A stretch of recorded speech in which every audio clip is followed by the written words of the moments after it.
मराठी गोष्ट ढोंगी कावळा।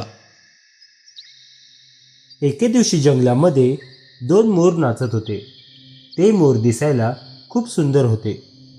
शेजारीच झाडावर बसलेला एक कावळा त्या मोरांकडे टक लावून बघत असतो। त्या मोरांचे सौंदर्य पाहून कावळ्याला खूप ईर्ष्या होते। त्या कावळ्यालाही असे वाटू लागते की त्याने सुद्धा त्या मोरांसारखे सुंदर दिसावे। त्यासाठी तो कावळा जंगलात पडलेली मोरपिसे जमा करू लागतो। जमा केलेली मोरपिसे शेपटीला चिटकवून तो कावळा नाचू लागतो। तो कावळा आनंदाने उडू लागतो। त्याला असे वाटते की जणू तो एक मोरच झाला आहे।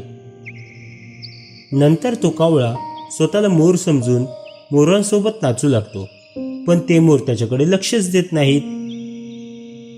तो कावळा त्याच्या मित्रांकडे जातो आणि नाचू लागतो, पण ते सुद्धा त्याच्याकडे लक्ष देत नाहीत।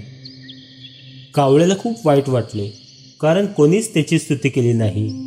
तो एकटा पडला होता, त्याला कोणी मित्रच नव्हते। तो दुःखी होऊन रडत असतो।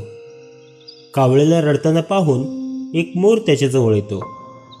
तो मोर त्या कावळ्याला समजवतो की इतरांचे सौंदर्य बघून कधीच तसे ढोंग करू नये। आपण जसे आहोत त्यामध्येच आनंद मानावा। कावळ्याला त्याची चूक लक्षात येते आणि शेपटीला चिटकवलेली सर्व मोरपिसे तो काढून टाकतो।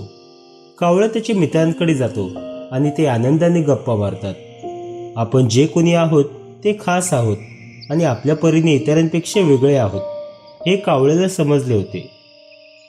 कोणा एखाद्यासारखे कपडे घालून त्यांचे अनुकरण करून आपण त्यांच्यासारखे नाही बनत। सगळ्यात चांगली गोष्ट ही आहे की आपण जसे आहोत त्यात आनंदी राहावं।